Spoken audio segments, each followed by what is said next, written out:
Okay, folks, now we're going to get Chris's thoughts on the Gamecocks' Week 1 matchup with the ECU Pirates at Bank of America Stadium in Charlotte. Chris, the Gamecocks are heavy favorites in this one, coming in as the number 12 team in the country in both major polls, highest preseason ranking in school history.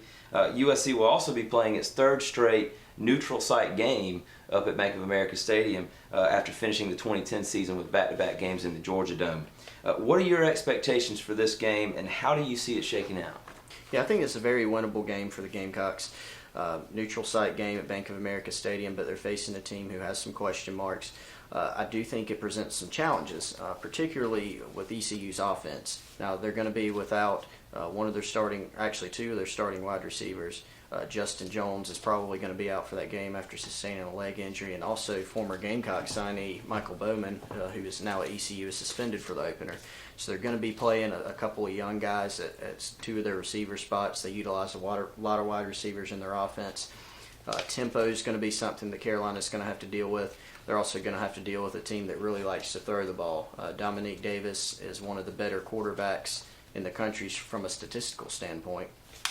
Certainly he was last season. They put up, I think, almost 320 yards of passing offense a game last year, and I think they were 99th in run offense nationally. So in terms of yardage, they didn't do a whole lot of running. It's a team that can put up a lot of points.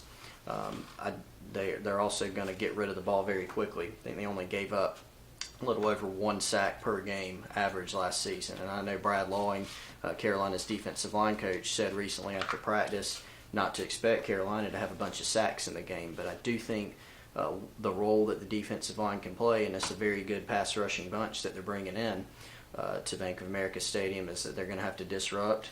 They're going to have to try to cause turnovers, and they are going to have to try to sack the quarterback when possible. But it's going to be an offense that's going to try to, push the tempo and get the ball out quickly and throw it all over the place. Is this a chance for redemption for the secondary? Yeah. I mean, obviously, 2 years ago, top passing defense in the SEC. Last year, top rushing defense in the SEC, and the passing defense falls off. Are the Gamecocks ready to put it all together?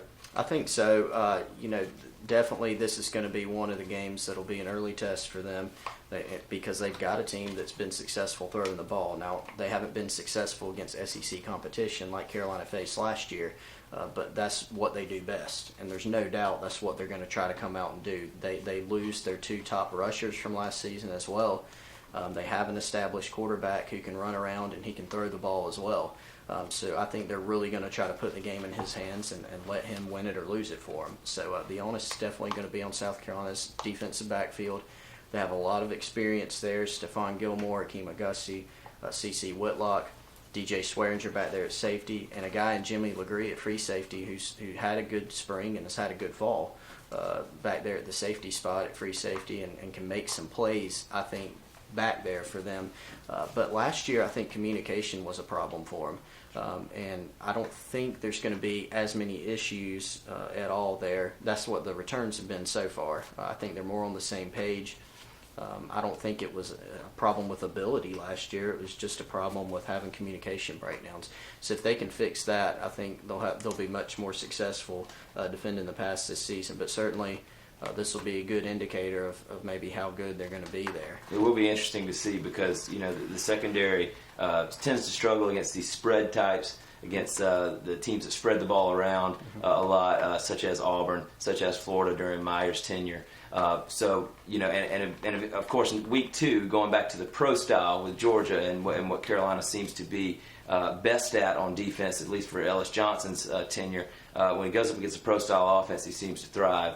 So it's always going to be interesting to see the Gamecocks against an out of conference team that likes to spread the ball around. It'd be really interesting to see if they can slow those guys down. Yeah, I think that's one of the challenges now in college football today for defensive coordinators like Ellis Johnson because you have to prepare for a team that throws the ball, spreads it out a lot like ECU. Then you've still got the pro style offenses like Georgia, and then you go and play an option team like Navy.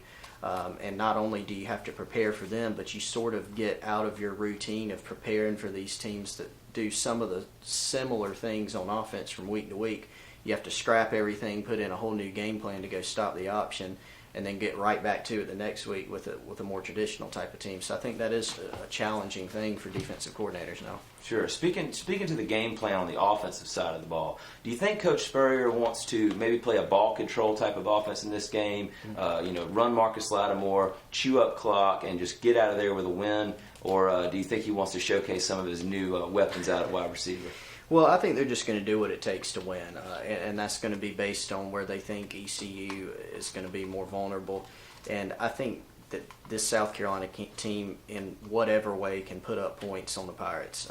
ECU loses some guys off their defense from last season. They also have their top cornerback, Emmanuel Davis, who's an all-conference USA performer. He's actually going to be out for this game, suspended as well. So that's a blow to a secondary who struggled last year very much. I mean, they were near the bottom of the barrel in terms of passing defense last season. They weren't very good in creating pressure on the quarterback. I think they averaged around getting a sack a game. And also they're going to a new kind of defense in the 3-4. So I think the jury's still going to be out going into the game. I think they may still be adjusting to that system. And frankly, this is a defense that wasn't that great last year to begin with. So I think whether they run the ball, whether they pass it, and I do think they'll probably try to be balanced.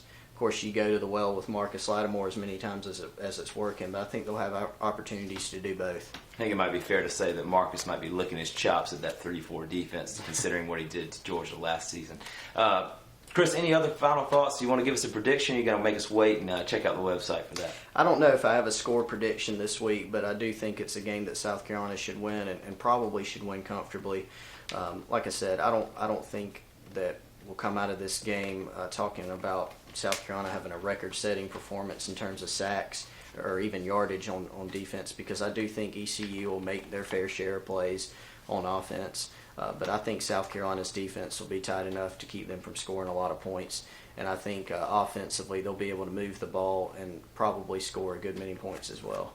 And that's going to do it for our segment. A special thanks to Chris Clark. I'm Joey Williams for GamecockCentral.com. Make sure to stay tuned to the site for all your Gamecock news and coverage. It's GamecockCentral.com. We'll see you next time.